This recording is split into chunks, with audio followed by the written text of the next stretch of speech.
आदिवासी संगेल अभियान की तरफ से कलकत्ता के ब्रिगेड परेड मैदान में 30 जून 2023 को विश्व सरना धर्म कोड जनसभा का आयोजन होगा। लाखों लोग उसमें शामिल होंगे देश और विदेश से। और यह आदिवासी क्रांति का आज़ादी के लिए एक आगाज होगा, क्योंकि 150 साल पहले अंग्रेजों के खिलाफ भारत देश में कई बार आदिवासी क्रांति या आंदोलन हुआ है, लेकिन अभी फिर एक बार पूरे भारत देश के आदिवासियों के लिए, न्याय के लिए, अधिकार के लिए, आज़ादी के लिए हम लोग को आंदोलन करना होगा। और उसके लिए हम लोग सामाजिक क्रांति, धार्मिक क्रांति और राजनीतिक क्रांति का आगाज करेंगे। और यही हमारा आज के इस प्रेस कॉन्फ्रेंस का मूल मुद्दा है।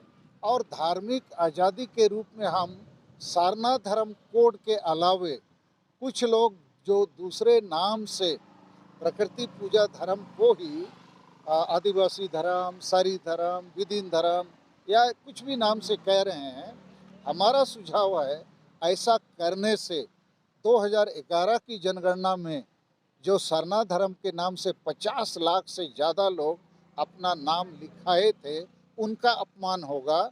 और आदिवासी जो प्रकृति पूजा धर्म के नाम के लिए सरना धर्म कोड की मांग कर रहे हैं, वह आंदोलन भी कमज़ोर होगा। तो इसलिए सरना धर्म कोड के लिए ही आंदोलन होना चाहिए। और 2023 में हर हाल में हम लोग को सरना धर्म कोड लेना है। और ये जो नियोजन का मामला है, इस मामले पर छात्रों का आंदोलन के साथ आदिवासी संगेल अभियान है।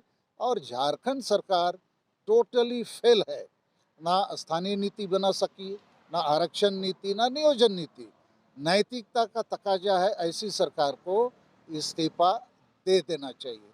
तो यही मूल बात आज हमारे इस प्रेस कॉन्फ्रेंस का है। दादा, एक सवाल है कि सरना धर्म कोड को लेकर के आदिवासी कई गुटों में बंटते नजर आ रहे हैं।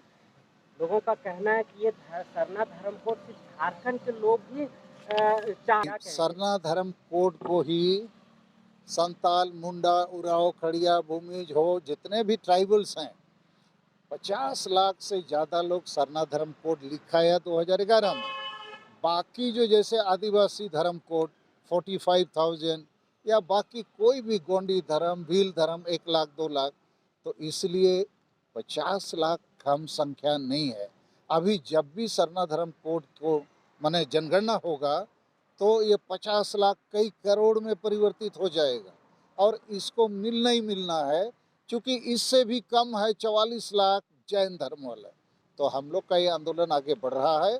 और कुछ कुछ छोटे बड़े संगठन हैं, उनको मना नहीं किया जा सकता है।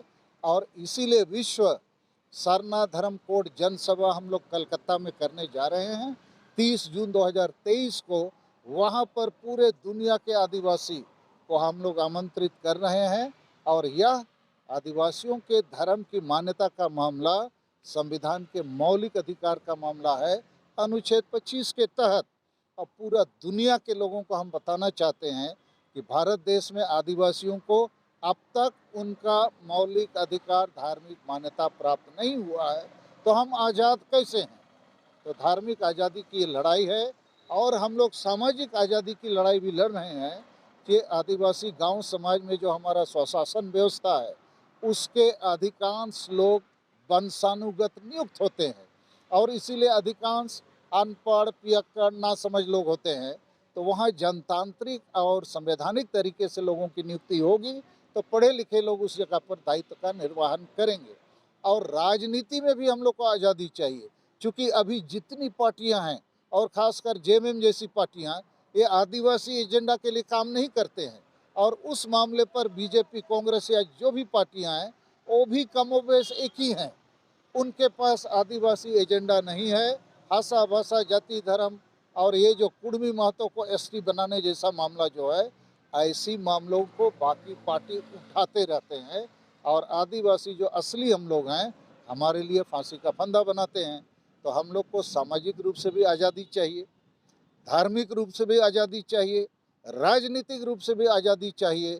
आदिवासी किसी भी पार्टी में रह सकते हैं, मगर उनको अपना आदिवासी एजेंडा को ऊपर रखना चाहिए। ज़्यादा लोगों का कहना है कि जितना धर्म कोड को लेकर के आंदोलन सालखर मुर्मू जी चला रहे हैं, उससे अच्छा ये होता शिक्षा, रोजगार और उनकी जो व्यवस्था है उसके ऊपर अगर करते तो शायद ज़्यादा अच्छा होता। देखिए, अभी आदिवासी अस्तित्व, पहचान, हिस्सेदारी का मामला है। शिक्षा, स्वास्थ्य, रोजगार ये तो होता ही रहेगा। आदिवासी बचेगा तब ना। और आदिवासी को धर्म का मान्यता नहीं मिलेगा, उसको कोई जबरन हिंदू, मुसलमान, ईसाई बनाएगा, तो वो तो अपना ओरिजिनलिटी जो है, जड़ है, उसको तो खो देगा। उसकी भाषा, संस्कृति, सोच, संस्कार, उसका सारा चीज़, रीति रिवाज खत्म हो जाएगा। तो यहाँ अस्तित्व भी चाहिए, पहचान भी चाहिए, हिस्सेदारी भी चाहिए और न्याय के साथ विकास। ये जो विकास के नाम से बार बार विस्थापन पलायन हो रहा है, तो आदमी ही नहीं बचेगा, तो फिर शिक्षा, स्वास्थ्य और ये जो विकास किसके लिए? झारखंड राज्य तो बहुत बड़ा सपना था हमारा, शहीदों का सपना, अबुआ दिसोम अबुआ राज। इस झारखंड में आदिवासी खुद मालिक बनने की जगह भिखारी बन गया है।